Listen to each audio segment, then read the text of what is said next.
So eto na nga guys, yung mga senador ngayon, alam nyo ba mga sangkay, nagtatraydoran na.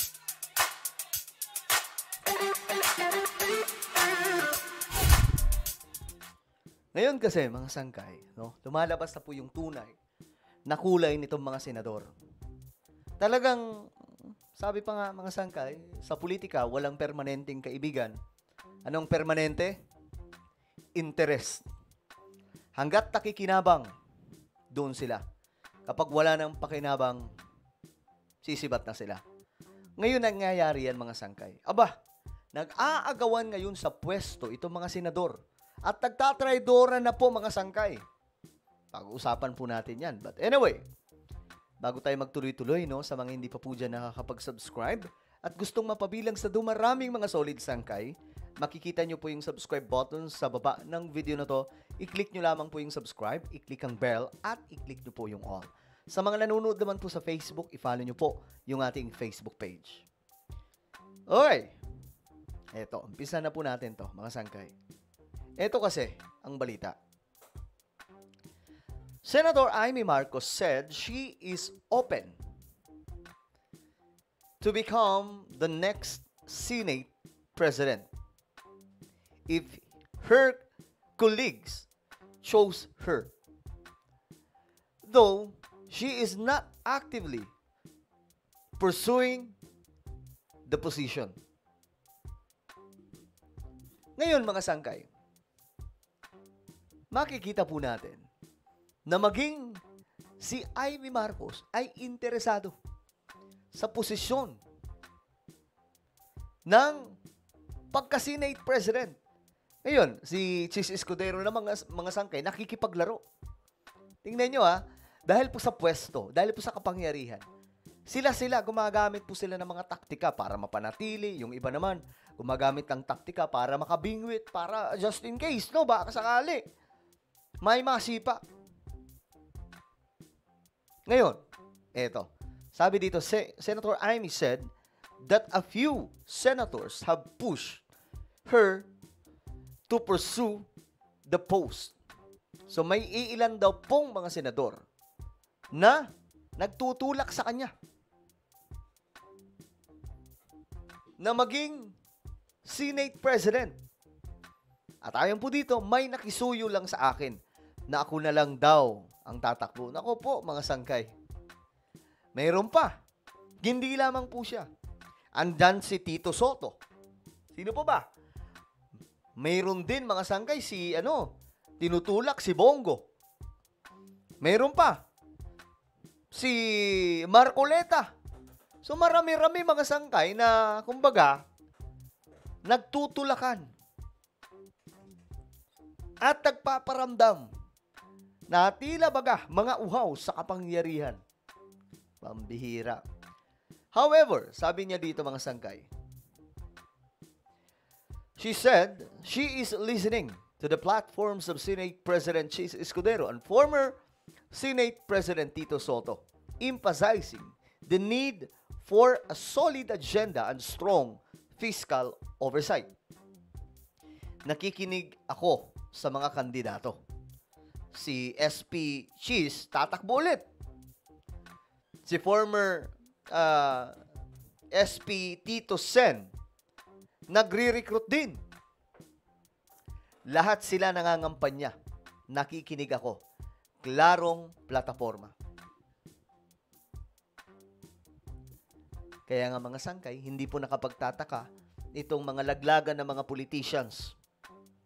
Kaya kayo, masyado pong, yung iba dyan na masyado pong panatiko sa mga politikong ito, mag-iingat kayo. Baka bandang huli, masaktan lang kayo. Tama? Huwag kayo masyadong papadala sa kung anumang pakulo nito mga politicians dahil hindi po natin alam. Diba? Hindi po natin alam. Mamaya mga sangkay, hindi naman pala talaga yun ang totoong intention nila. Ang intention nila is very personal or personal interest lamang. Ito, nag-aagawan na sila. Kaya nga po ngayon mga sangkay, yung impeachment complaint, Yung impeachment trial na dapat nag-umpisa na po yan mga sangkay, nadidelay. Bakit? Nakikipaglaro yung isa. Di ba? Nakikipaglaro para ano? Mapanatili sa pwesto. Kasi tatakbo ulit eh. Tapos si Tito Soto, nagre-recruit.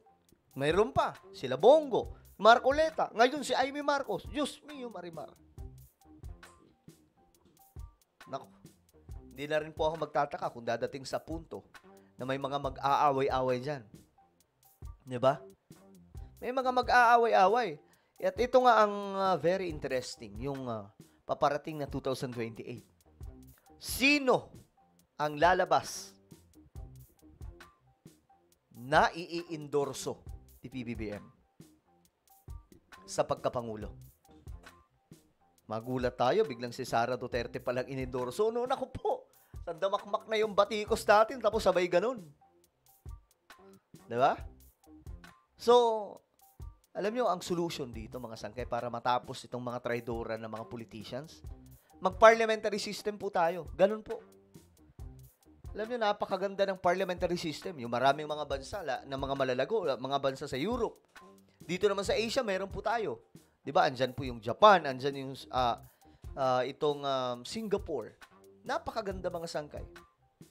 Parliamentary system ang nagpapatino talaga sa mga leaders. So kung yan ang gagawin, gaganda ang takbo ng politika sa ating bansa. Kasi hindi na po mauuso itong traidoran, pasikatan. Kasi ang mangyayari dyan, pagandahan, pagalingan po ng utak.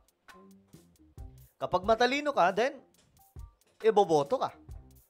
Kapag ka magaling ka, mapapanatili sa iyong pwesto. Ganun po ang mangyayari. Pero itong presidential system, masyado pong magulo. Kita nyo mga sangkay, yung Senado, nagiging lugar ng bardagulan. Kita nyo, kapag may isinusulong yung lower house, yung slower house, which is yung Senate, kinokontra nila.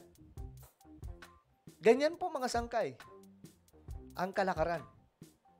Kasi nga po, kung ano lamang yung interest para sa kanila, yun po yung kanilang sinusuportahan. Nakakalungkot no? Ang bihira. Nado-double standard mga sangkay itong mga nangyayari sa ating bansa instead na makatulong. Kita nyo, dapat nag-proceed na yung impeachment Pero dahil po sa may gustong mapanatili sa pwesto, delay. Nadidelay. Mga sangkay. Di ba? Ang bihira. Hindi na nasusunod ang kung anong nasa Constitution. Sa Constitution natin, sabi doon, mabilisan. Agad-agad dapat. Kapag nandyan na, kapag nag-resume na yung Senado, then yung session, then kailangan na po mag-proceed. Kaya nga lang, mga sangkay, up to na, wala pa rin nangyayari. Kasi ngayon, nagtatraidoran na. Diba? Well, ano po ang inyong opinion? Comment down below. Meron po tayong YouTube channel, Sangkay Revelation. Hanapin nyo po ito sa YouTube. Kapag nakita nyo na, i-click nyo po yung subscribe, i-click ang bell, at i-click nyo po yung all. Ako na po ay magpapaalam. Mag-iingat pong lahat. God bless everyone.